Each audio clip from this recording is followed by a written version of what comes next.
নমস্কার বন্ধুরা, কেমন আছেন আপনারা সবাই? আশা করি সবাই ভালো আছেন। Welcome to my channel Debjani's world. আমি আজকে একটু মিষ্টি দই বানালাম, ভাবলাম ওটা আপনাদের সঙ্গে একটু শেয়ার করি। আমার চ্যানেলে যারা নতুন, প্লিজ চ্যানেলটা সাবস্ক্রাইব করে দেবেন আর লাইক কমেন্ট শেয়ার অবশ্যই করবেন। তো চলুন রেসিপিটা শুরু করি। এই চিনি দিয়ে দিলাম 2 চামচ। এটাকে একটু ক্যারামেল করে নেব।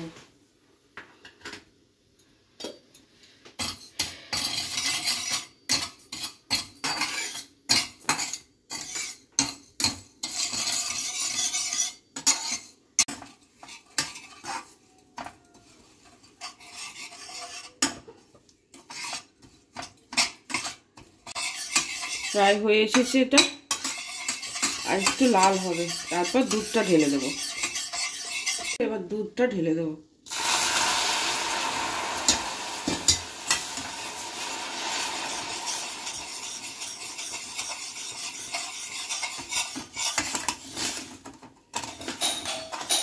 পুরো দুধটা ঢেলে দেবো।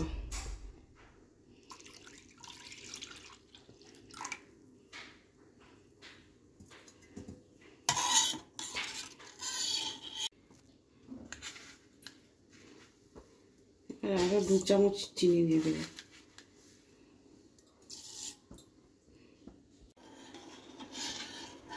এটা একটু জাল দিয়ে দেবো।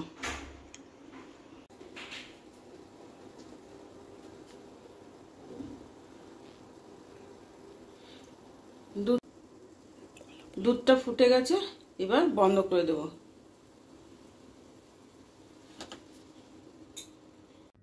দইটাকে আমি এবার ভালো করে ফেটিয়ে নিলাম। আমি এখানে বড় 3 চামচ দই নিয়েছি।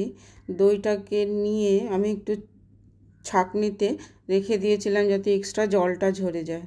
এবার ভালো করে ফেটিয়ে নেবার পর আমি একটু দুধ দিয়ে আবার ভালো করে ফেটিয়ে নেব। কালারটা দেখুন কি সুন্দর এসছে ক্যারামেলের জন্য। এটাকে ভালো করে ফেটিয়ে নিতে হবে।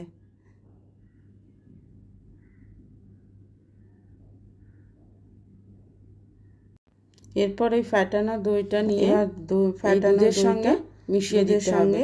ভালো করে মিশিয়ে দিতে হবে। দুধটা কিন্তু খুব ভালো করে মেশাতে হবে, খুব ঠান্ডাও না, মানে আঙুল ডোবে এই রকম গরমে দুধটাকে বসাতে হবে। দেখুন দইটা দেবার পরে আমি এইভাবে ভালো করে দইটাকে পুরো দুধের সাথে মিশিয়ে দিয়েছি।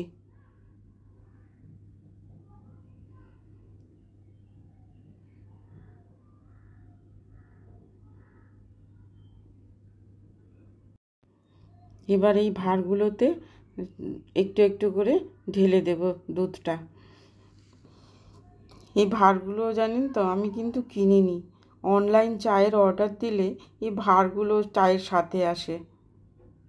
এত সুন্দর দেখতে যে আমি এগুলো না ফেলি না, এগুলো জমিয়ে রেখেছি। কবে ভেবেছিলাম একটু দই বানাবো, তো সেই মতো ভেবে আমি এগুলো রেখে দিয়েছিলাম। তো এর মধ্যেই আমি এই দইগুলো জমাবো। চলুন এই সমস্তগুলো ভরে নেওয়া যাক।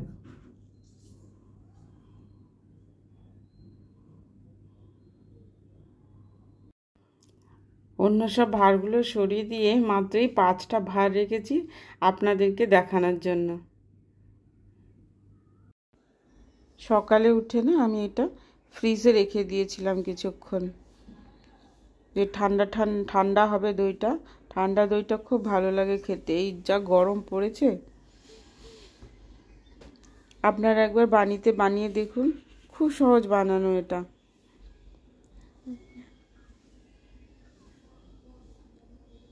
দেখুন কি সুন্দর ঠিক হয়েছে এটা, একদম দোকানের মতো খেতে লাগে।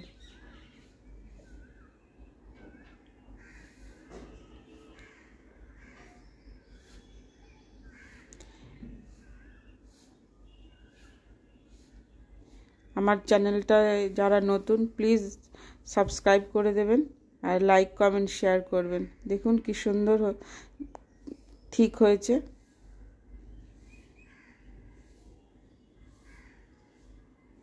ভিডিওটা ভালো লাগলে অবশ্যই লাইক কমেন্ট শেয়ার করবেন।